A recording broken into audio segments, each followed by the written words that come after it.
আসসালামু আলাইকুম। নাসরিন কুকিং এ সবাইকে স্বাগত। আশা করি সবাই সুস্থ আছেন, ভালো আছেন। বড় সাইজের একটা ভাপা পিঠা তৈরি করেছি আর সেটাই শেয়ার করব। তো এখানে চালের গুঁড়োর প্রয়োজন নেই। নিয়েছি ২ কাপ পরিমাণ সুজি, দিয়ে দিয়েছি স্বাদমতো লবণ এবং ১ চামচ পরিমাণ বেকিং পাউডার। এখানে চাইলে আপনি বেকিং সোডা ব্যবহার করতে পারেন। তবে বেকিং সোডার পরিমাণ একটু কম দিবেন। আর দিয়ে দিয়েছি ২ কাপ পরিমাণ দুধ। আর এই দুধটা আমি অল্প, অল্প করে মিশিয়ে নিব। অল্প, অল্প করে দুধটা দিয়েছি এবং এই সুজির ব্যাটারটা তৈরি করে নিয়েছি। তো এখন দুধটা কিন্তু ব্যাটারটা কিন্তু যথেষ্ট পাতলা দেখাচ্ছে। তবে আমি এটা ১৫ থেকে ২০ মিনিট যখন রেস্টে রাখবো তখন এটা সেট হয়ে যাবে। ১৫-২০ মিনিট পরে ফিরে আসছি। এই যে ব্যাটারটা কিন্তু সেট হয়ে গেছে। সুজিটার পুরো দুধটা সোক করে নিয়েছে।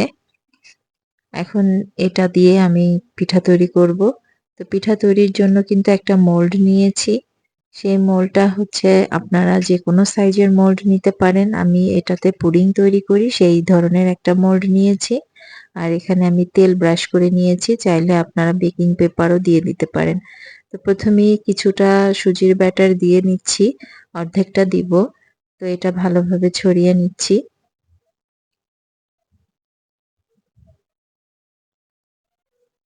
এরপরে দিব স্বাদমতো গুড়।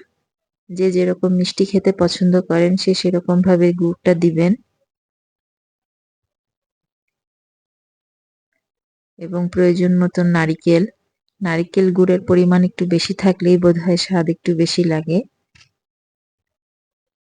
নারকেলটা দেয়া হয়ে গেলে আমি আবারও বাদবাকি যে ব্যাটারটা আছে সুজির সেটা উপর থেকে সুন্দরভাবে প্রেস করে দিব। সমস্ত জায়গায় ছড়িয়ে দিব। নারকেল গুড়টা ফিল আপ হয়ে যায় এভাবে ছড়িয়ে দিবেন।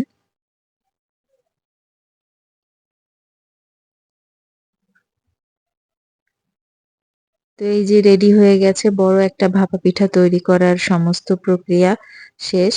এখন উপর থেকে একটু কিসমিস দিয়ে দিচ্ছি যেন দেখতে একটু ভালো লাগে। চাইলে একটু নারকেলও দিয়ে দিতে পারেন।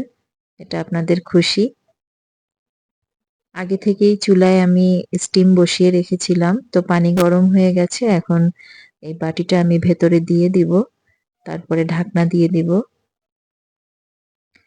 একেবারে ঘড়ি ধরা ১৫ থেকে ২০ মিনিট, এর বেশি কোনো সময়ই লাগে না এটা তৈরি হতে। তো আমি একটা চাকু ঢুকিয়ে দেখতেছিলাম যে আসলে এটা কেমন ভেতরে হয়েছে।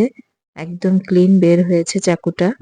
তার মানে ভেতরটা সম্পূর্ণ হয়ে গেছে। তো আমি ঠান্ডা করার পরে আনমোল্ড করেছি। এই যে দেখতে পাচ্ছেন খুব সুন্দর একটা পিঠা তৈরি হয়েছে। আর ভেতরটাও আপনাদেরকে একটু পরে কেটে দেখাবো। পিঠাটা দেখতে কিন্তু খুবই সুন্দর হয়েছিল আর খেতে তো মজা হয়েছেই। তো অবশ্যই বাসায় সবাই এটা তৈরি করবেন। আর আমার ভিডিওটি ভালো লাগলে আমার চ্যানেলটি সাবস্ক্রাইব করবেন, একটা লাইক দিবেন। ভেতরটা কাটার পরে আপনাদেরকে দেখাচ্ছি। এটা কিন্তু খুব সফট একটা কেকের মতন হয়েছে। একদম সফট স্পঞ্জি একটা পিঠা। বিকেলের নাস্তায় যেকোনো সময় দ্রুত এই পিঠাটা তৈরি করে ফেলতে পারবেন। তো আশা করি সবাই ভালো থাকবেন, সুস্থ থাকবেন আর আমার চ্যানেলটিকে অবশ্যই সাবস্ক্রাইব করবেন। আল্লাহ হাফেজ।